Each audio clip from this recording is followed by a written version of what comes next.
no difference between mystic perfection and materialistic perfection.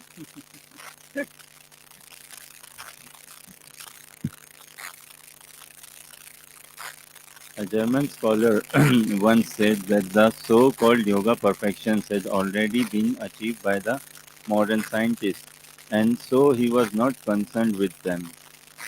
He intellectually went to India to learn how he could understand his eternal pastime, his eternal relationship with the Supreme Lord by means of Bhakti Yoga devotional service. Of course, in the categories of mystic perfection, there are certain processes which the material scientists have not yet been able to develop. For instance, a mystic yogi can enter into the sun planet simply by using the rays of the sunshine. This perfection is called Laghima. Similarly, a yogi can touch the moon with his finger. Though the modern astronauts go to the moon with the help of spaceships, they undergo many difficulties, whereas a person with mystic perfection can extend his hand and touch the moon with his finger. This siddhi is called prapti or acquisition. With this prapti siddhi, not only can the perfect mystic yogi touch the moon planet, but he can extend his hand anywhere and take whatever he likes. He may be sitting thousands of miles away from a certain place, and if he likes, he can take fruit from a garden there. This is Prapti Siddhi. Ratamitya Sindhu ki, Srila Rupa Goswami Prabhupada ki, Srila Prabhupada ki.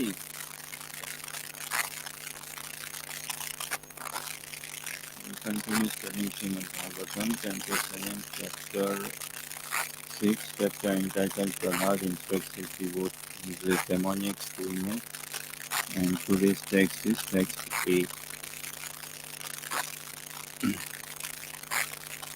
दूरापुरेण कामेन दूरापुरेण कामेन मोहेन च बलीयसा मोहेन च बलीयसा शेषं गृहेषु सक्तस्य शेषं गृहेषु सक्तस्य प्रमत्तस्यापयाति हि प्रमत्तस्यापयाति हि दूरापुरेण कामेन मोहेन च बलीयसा शेषां गृहेषु सक्तस्य प्रमत्तस्य पयातिः दुरापुरेण कामेन मोहेन च बलीयसा शेषां गृहेषु सक्तस्य प्रमत्तस्य पयातिः दुरापुरेण कामेन मोहेन च बलीयसा शेषां गृहेषु सक्तस्य प्रमत्तस्य पयातिः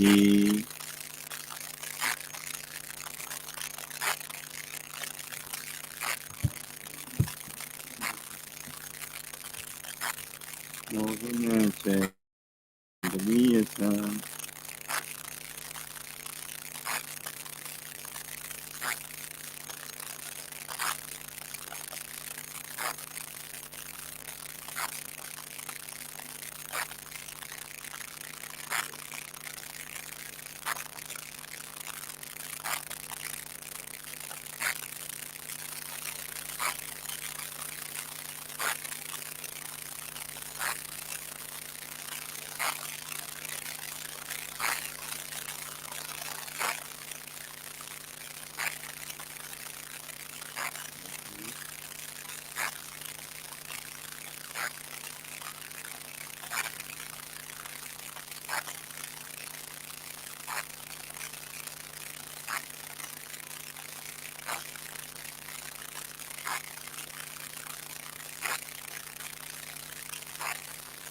Sayatihi Dura Purena, which is never fulfilled.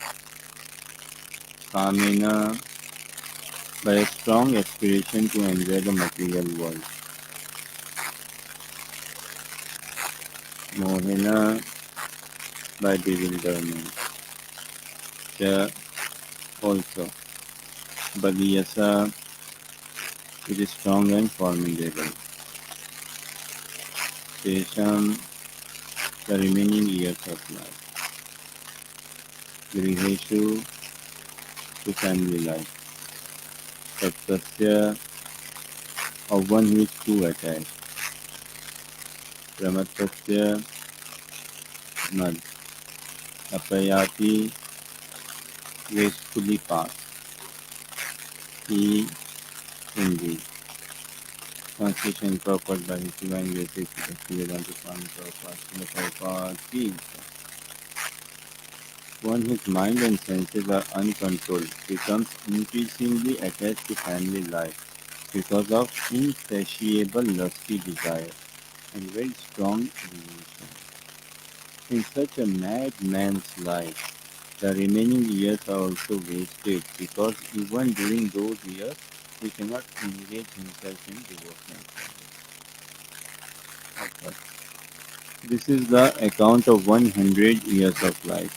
Although in this age a lifetime of 100 years is generally not possible, even if one has 100 years, the calculation is that 50 years are wasted in sleeping, 20 years in childhood and boyhood, and 20 years in invalidity, Jara Vyadhi.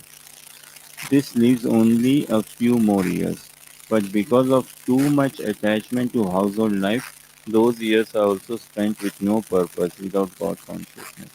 Therefore, one should be trained to be a perfect brahmachari in the beginning of life and then to be perfect in sense control, following the regulative principles if one becomes a householder. From household life, one is ordered to accept vanaprastha life and go to the forest and then accept sannyasa. That is the perfection of life. From the very beginning of life, those who are ajitendriya, who cannot control their senses, are educated only for sense gratification. From the very beginning of life, those who are ajitendriya, who cannot control their senses, are educated only for sense gratification, as we have seen in the Western countries. Thus, the entire duration of a life of even 100 years is wasted and misused, and at the time of death, one transmigrates to another body which may not be human. At the end of 100 years, one who has not acted as a human being in a life of tapasya, austerity, and penance must certainly be embodied again in a body like those of cats, dogs, and hogs. Therefore, this life of lusty desires and Therefore, this life of lusty desires and sense gratification is extremely risky.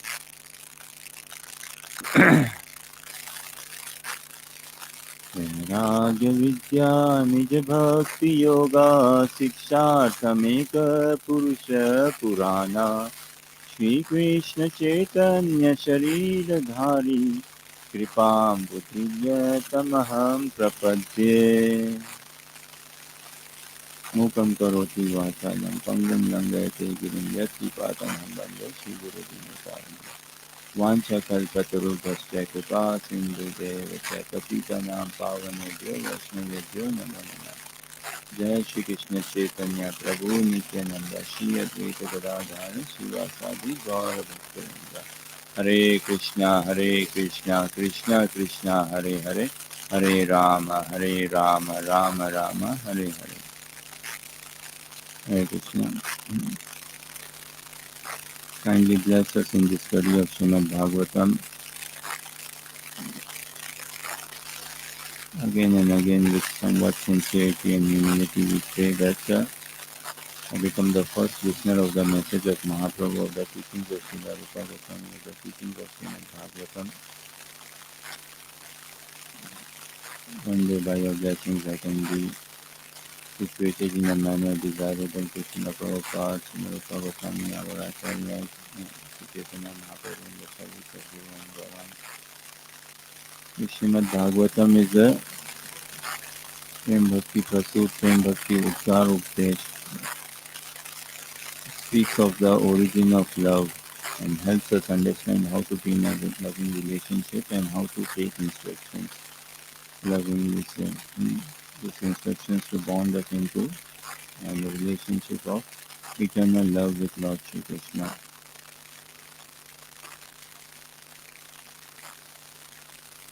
One of the biggest impediments in our advancement in Krishna consciousness is a sense of high self-appraisal.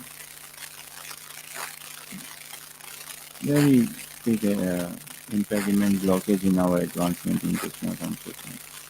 Prahlad Maharaj did not have any such remotely any such sense of high self-appraisal.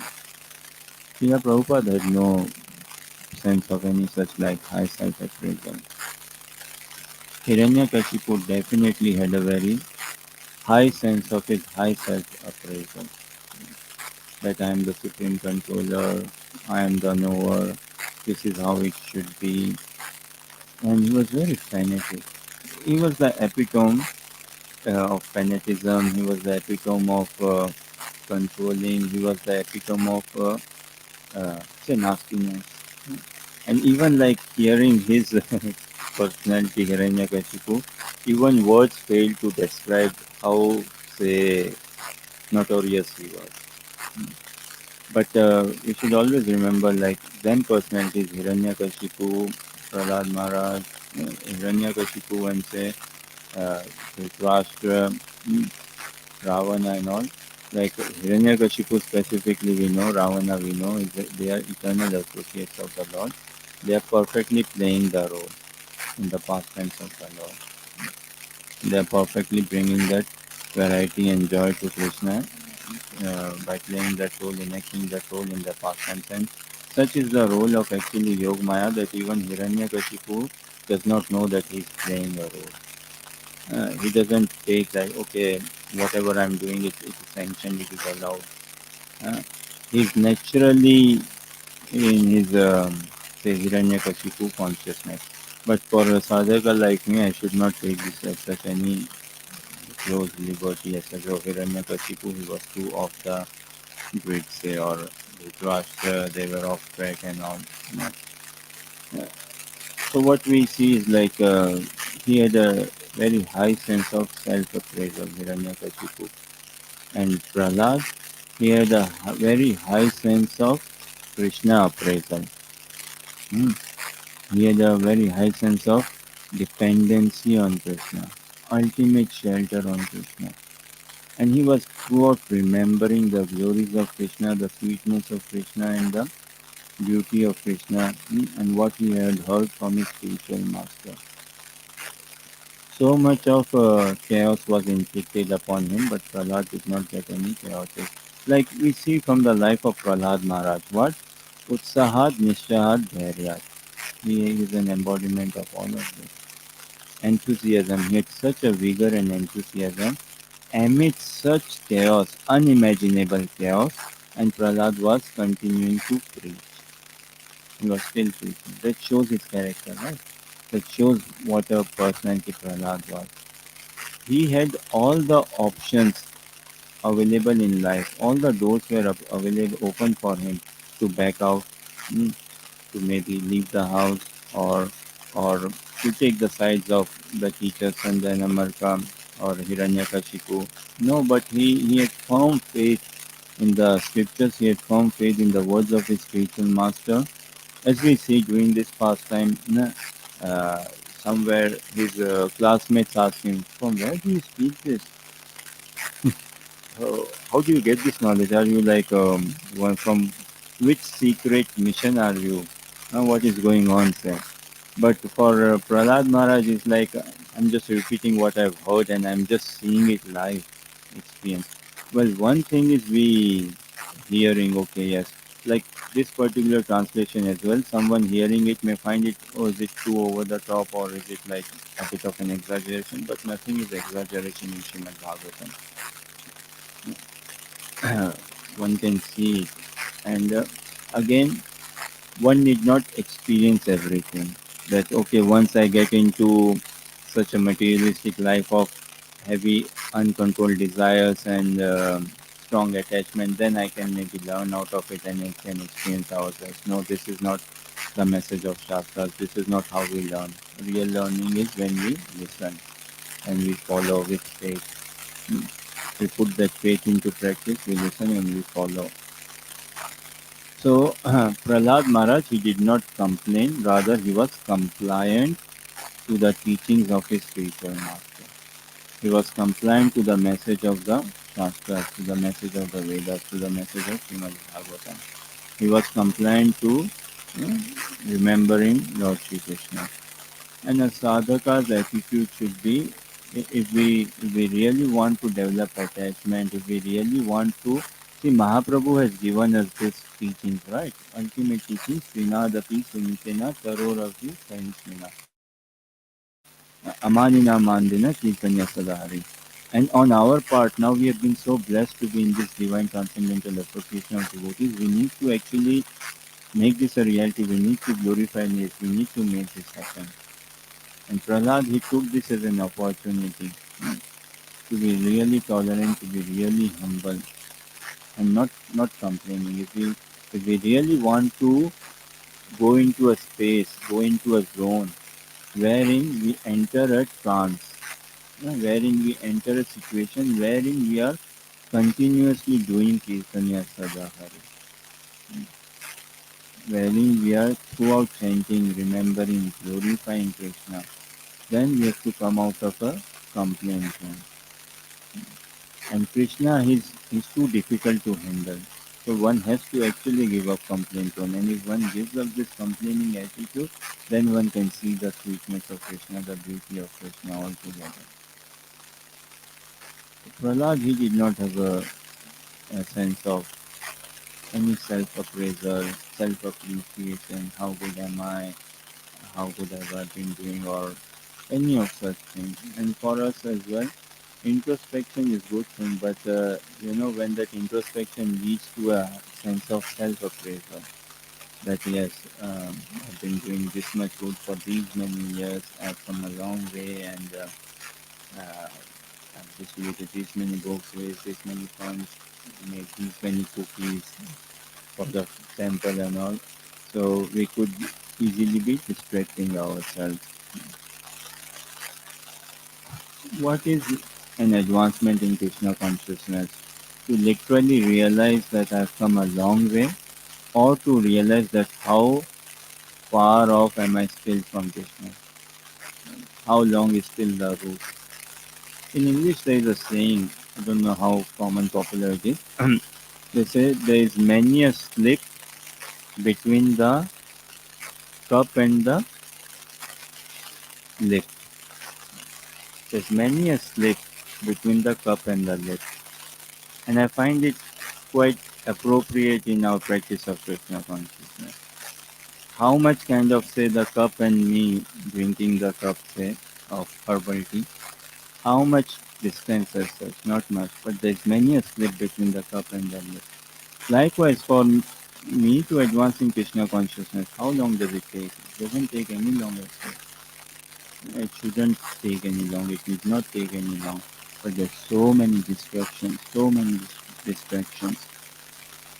Yeah. And this Krishna consciousness life, we need to learn how to free ourselves from any distractions in life, how to navigate. First and foremost, we must be very clear of our destination, what we are up to, the purpose of our practicing Krishna consciousness, what do we want. Yeah. Prahlad Maharaj realized this, as many a slip between the cup and the lip.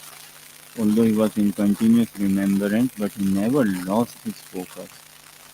So much of turbulence, chaos was coming. He never lost his focus. Yeah. And if I think that I am a sadhaka, then I should protect my focus, I should protect my vision.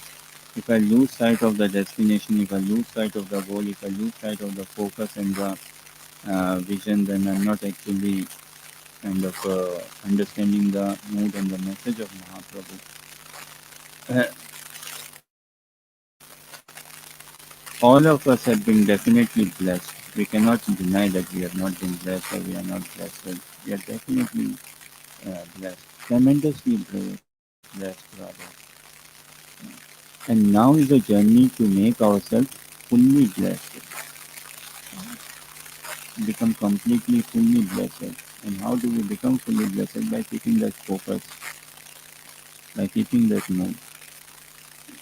So Prahlad, he continued with enthusiasm amidst chaos to preach. He was very confident of the message of the scripture. There was no doubt in his faith, there was no lacking in his faith. And he was patient as well. He rests the case in the hands of the Lord. He was well aware of the situation, what he has been going through, what is coming through, and he rests the case completely in the hands of the Lord. Very patient. In Krishna consciousness, we have to be patient. Uh, we we can we can never afford to be impatient. Like actually, jokingly we say, sometimes we receive some volunteers in the Karuna Bhavan temple, right? We receive volunteers.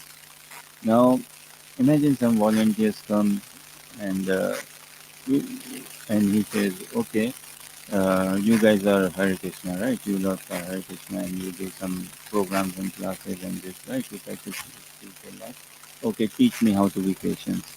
I come here, teach me how to be patient.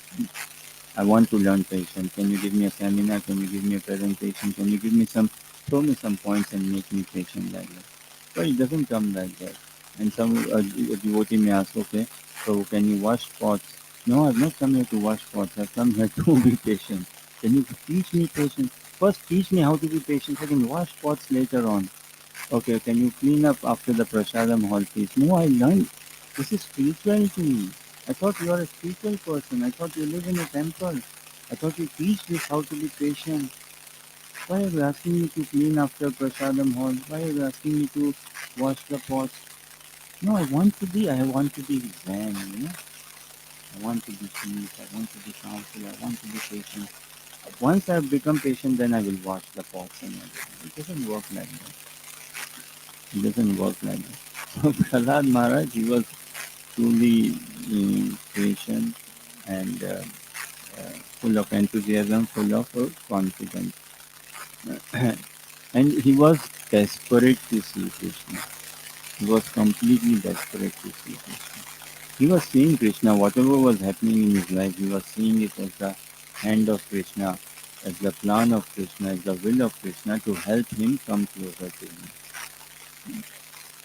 But he was never restless. He was never restless. There's a huge difference between desperation and restlessness. He was desperate to see Krishna, to serve Krishna, but he was not at all restless. Restless is a sign of, again, lack of faith, or restless is a sign of someone who is self-centered. Restlessness. Why am I not getting this benefit? Why am I not getting the search and all? Why am I not getting all the praise and things and all? Or uh, why am I not getting Krishna in my life? See, in society, we come across so many problems, but if we can see what is our biggest problem in life, I feel in society one of our biggest problems in life is we do not even know what is the center of my problem.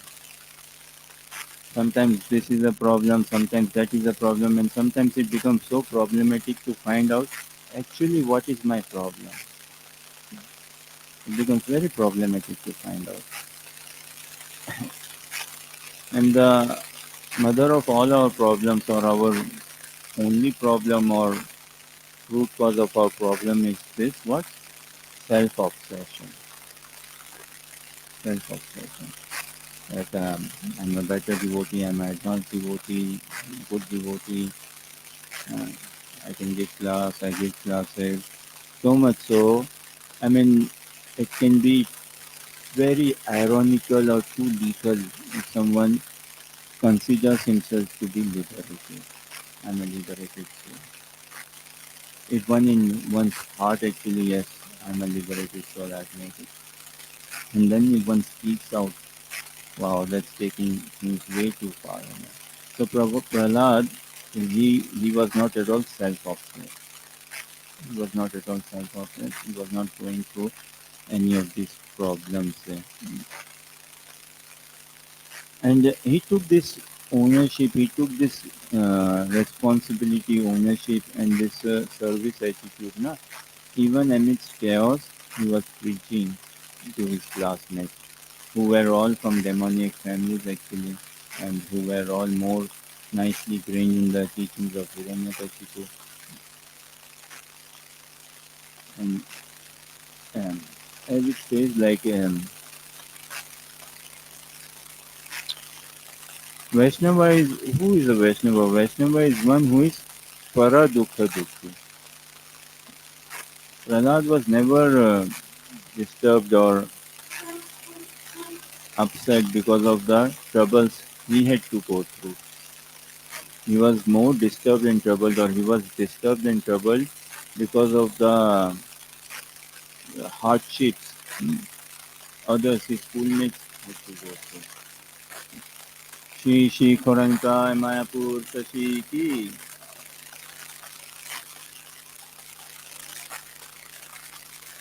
Prahlad was disturbed that uh, seeing the entanglement of others. And even in that sense, seeing the entanglement of others, he was never personal. He was never as such personal at them that, okay, making any personal sort of remarks to them or telling them that I am better or personally you are wrong or you have mistakes, that sort of thing. No. He was never judgmental towards his father, towards his teachers, towards his schoolmates. Right. He was not judgmental, he was not critical as well.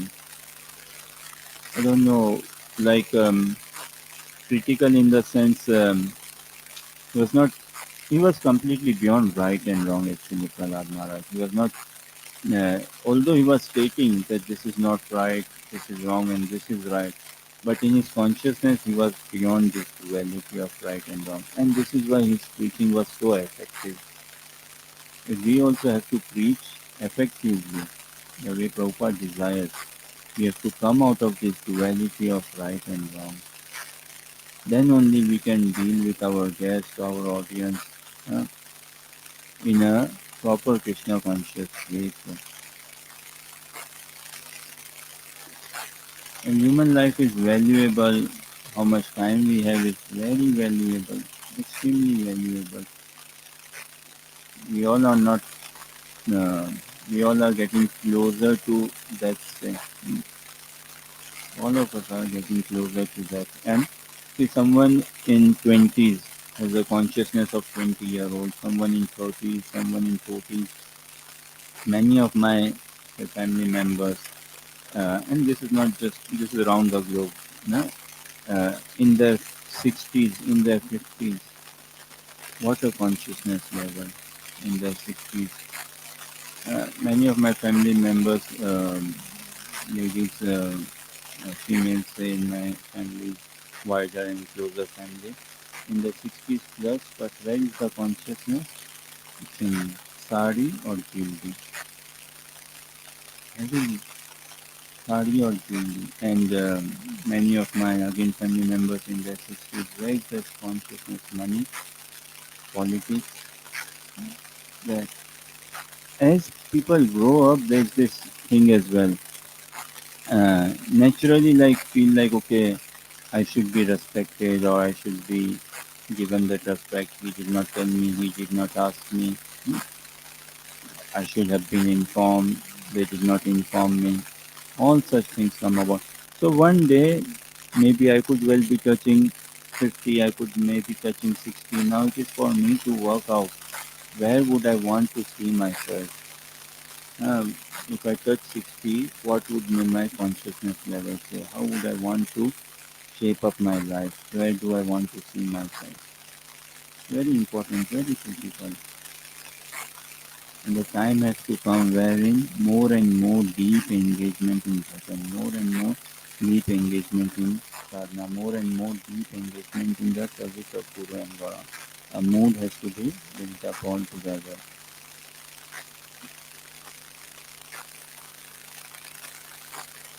Prahlad, he was not living in this complaining attitude. Although being abused, he was not experiencing the abuse. He did not say that, my father, you are wrong, or this wrong to me. Although he said that, father, what you are doing is wrong. But he was completely speaking from the platform of beyond duality. He was, he was loyal and chaste to the message of Bhagavatam. And us living in Karuna Bhavan, we have to be loyal and chaste to our deity.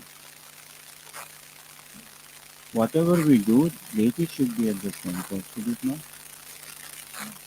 For the pleasure of Guru and Gaurang, for the pleasure of Sri Parantai Mahaprabhu, we should be acting and living so. And we should be molding ourselves like that. And I'm sure us coming in Krishna consciousness, in our practice of Krishna consciousness, all of us would have come a stage by now wherein in some moments, in some glimpses, we have been so touched by the message of Krishna consciousness. It could be through Kirtan, it could be through Japa, it could be through listening a class, through reading, or through some Janmashtami services in Janmashtami, whichever way, but we would have been very much taken over, and we would have told ourselves, I'm sure we would have said to ourselves, yes, this life I want to dedicate myself to you. This life I would want to become a pure devotee of Krishna. We all would have come to such sort of experience, we would have said this. And now it is this thing, if we can remember that and continue ourselves in the journey of Krishna consciousness. There's this British movie, no? What does it say? Uh, Carry on, Sergeant. Keep calm and carry on. But isn't there a movie called Carry On Sergeant or Carry On Nurse? I, there's some series, right? I don't know if it's a sitcom or movie. Carry On Sergeant, Carry On Nurse, or Keep Calm.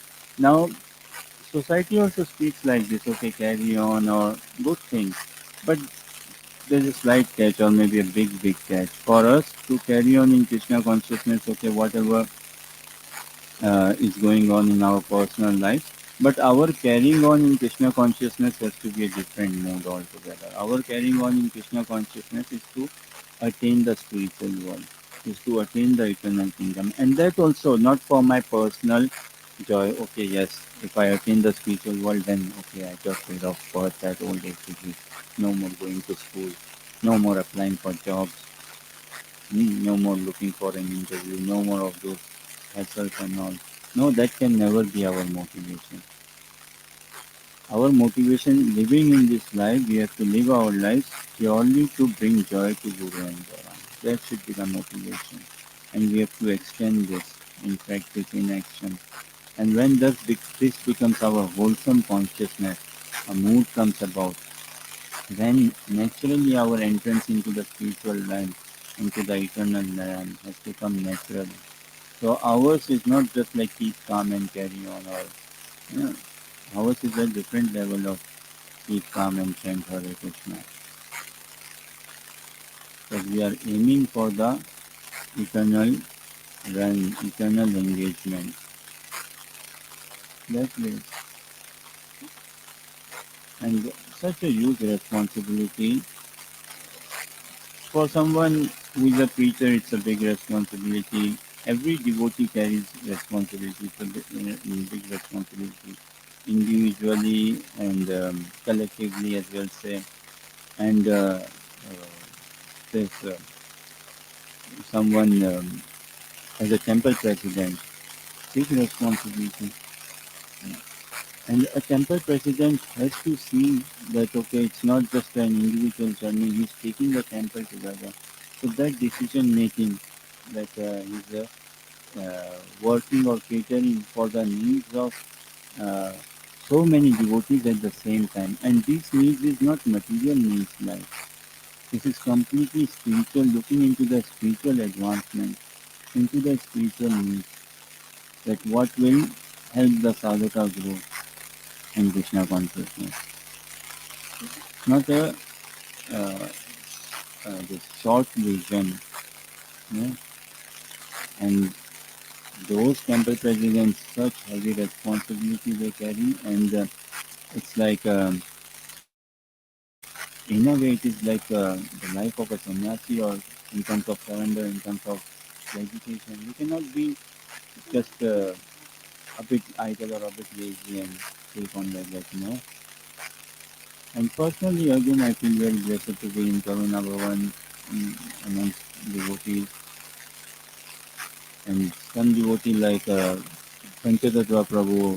I had the opportunity to have some very good time with him, and he once mentioned me he was with Karuna Bhavan devotees making Festival of Colors program or some program, and festival, and he was 2 days with our temple president doing some services, and he later on in the evening he told me in the ashram, I clearly remember, he said, wow, he's such a personality, you cannot work out what varna does it fit in. Vyaprastha or Vanaprastha or what varna does it fit in. Such attitude, no?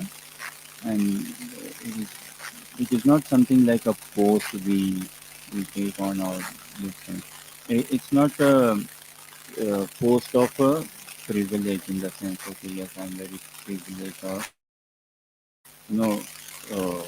in the sense like this is an honorary thing. It is completely out of service. One sees it like that. Okay, on this note, maybe I'll take a pause. Is there any questions, comments, clarifications, or corrections? Yes, yes. Hare Krishna Prabhu. Just had couple of questions. We see in like purport in this chapter how Prabhupada is mentioning we have only 100 years, and in the sixth verse Prahlad Maharaj also mentions we have 100 years to live. But the pastimes of Prahlad Maharaj that time was Sati Yuga.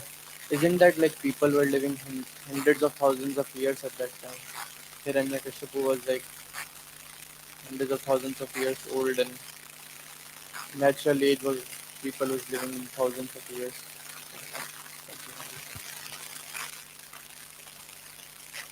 Mm. The lifetime in different ages is relative. uh, in Satyuga, Kalyuga, Treta Yuga, Dwapar Yuga. This material world is a world of relativity. What is happening in Brahmaloka and what is happening here, complete relative. Uh,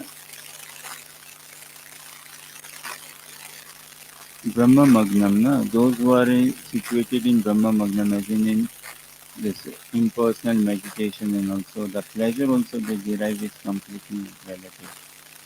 And us, born in this human form of life in this earthly planet, practicing Krishna consciousness, the joy we get is like, and the joy someone getting in even in Brahmaloka or say or in impersonal meditation is a drop in the ocean, or not even a proper drop in the ocean. Yeah. So the different ages are have relative lifespans. Different planets have different lifespans and all, but still the principle or the message remain the same.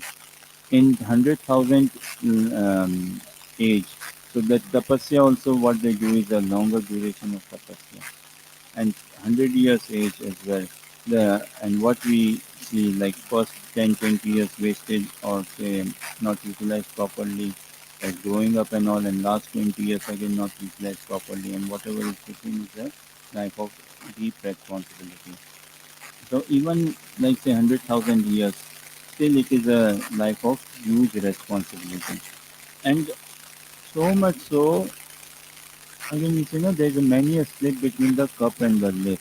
So one could have been very cautious for a majority of his life, like Bharat Maharaj.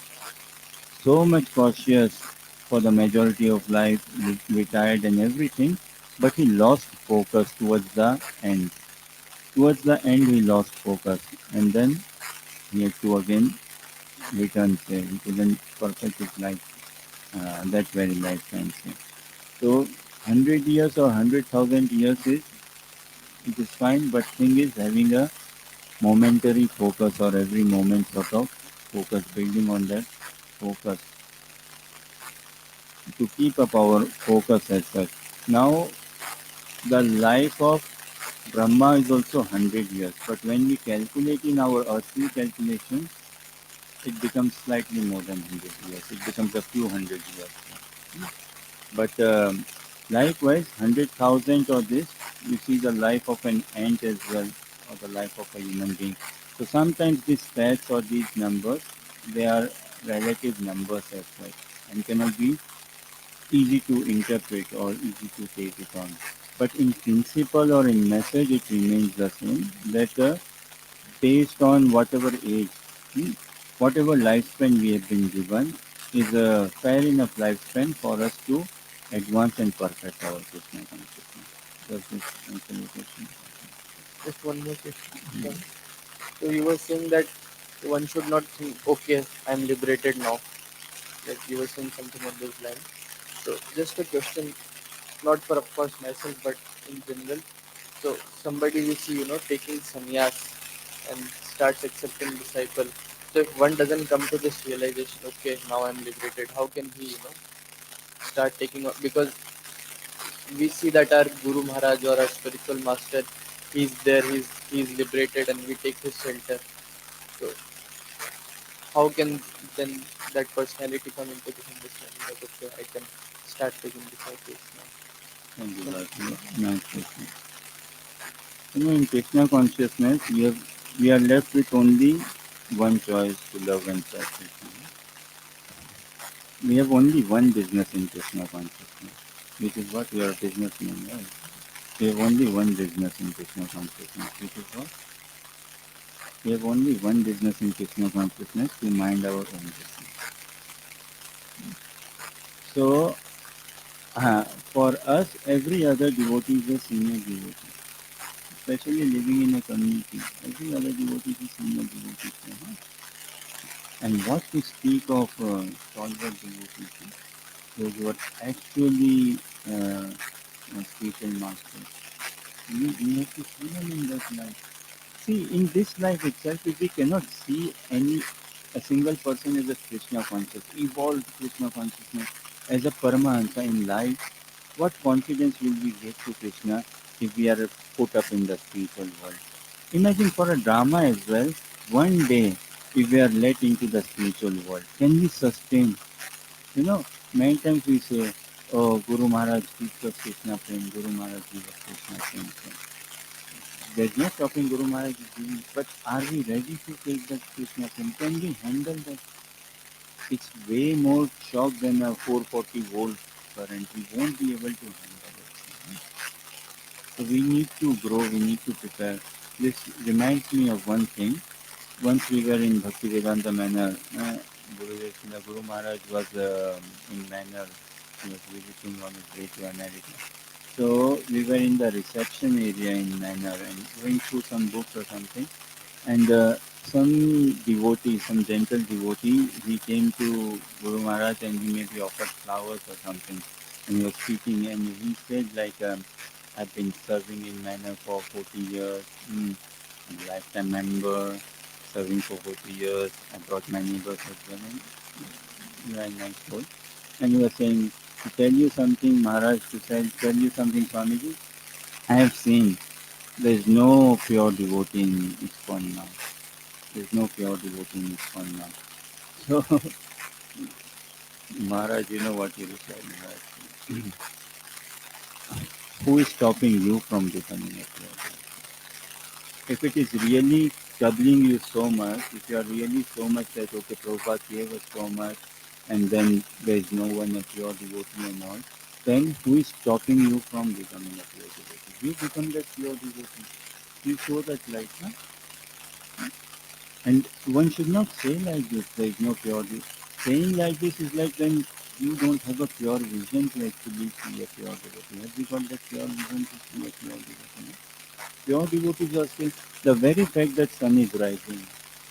Don't check and check less news. But the very fact that sun is rising and also the sun is rising in this earthly planet, the moon is also coming. We get flowers and all. Pure devotees, we need to have that vision to see. So, to your question, it is for me only to introspect and see that yes, I'm not liberated. But others, we don't have to mind their business, etc. We have to mind our own business only. And no one becomes a guru. No one becomes a guru. One has to become a disciple only. Whom does Krishna accept? A guru or a disciple? All of us practicing Krishna consciousness, we are to be accepted by Krishna, right? Whom does Krishna accept? Will he ever accept a guru? No, he will always accept a disciple only.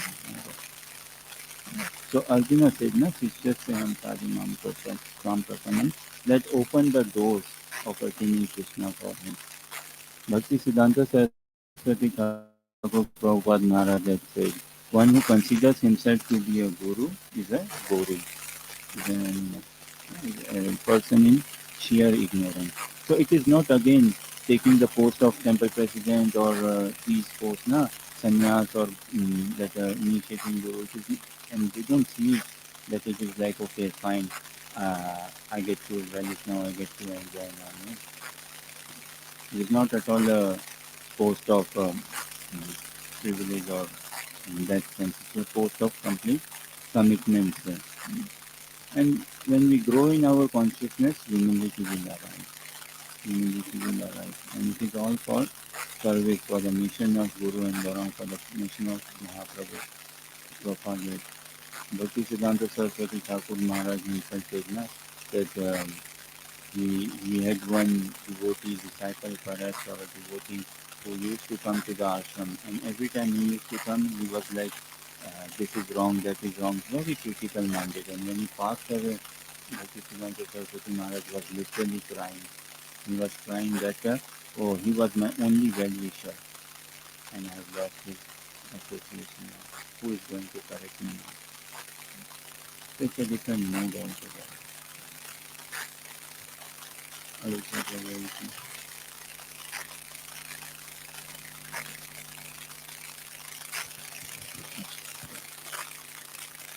That's the hard bit. We want to be patient, impatient. It's nothing like, only in society we say instant coffee, instant pizza, or in England, in UK, we cannot actually say instant ambulance, something. But see, instantly we get shock only. Like, see, sometimes we get happiness and sometimes we get some shocking news. Now, when we hear a happy news, how much happy does it make us? How much instantly happy do we feel out of it? But if we hear a shocking news, it instantly makes us so shocked. It instantly makes us so depressed. The way we live our life nowadays, especially with this virtual reality, with this internet usage and all, we are so we have exposed to ourselves to so much of validation, so much of sense of self-appraisal and all, that we are if we are not instantly gratified, if we are not instantly what is the word say recognized, say, we feel very low. So they say now how to keep good relationships, say husband and wife, okay, tell yourself I love you maybe 6 times a day, 7 times a day and all. Just to keep on. So we are not after like instant thing. Instant is not a good attitude for us all the time. It gradually build a more wherein we naturally enter into transcendence. Dhruva Maharaj entered naturally. Prahlad Maharaj, Parikshit Maharaj naturally. So when we follow their lead, na, then we go into Radharani. Thank you very much for your patient listening and listening. Yes, sir. Just when you were speaking about devoted, the manner, saying there's no pure devotees in this one. And then there's one conversation between one Indian man and Prabhupada. Remember rightly, it was on a train. Prabhupada was answering this man's question. He says that actually, I've looked and there's no pure devotee to be found. Krishna says you should find a pure devotee to surrender to him. And then he said, I cannot find one. And Prabhupada said, so what is a pure devotee? He couldn't answer. And he says, if you do not know what is a pure devotee, then how can you find one? He says, actually, there are many pure devotees, but because you don't want to surrender, then you cannot find them. But one's looking and Krishna is with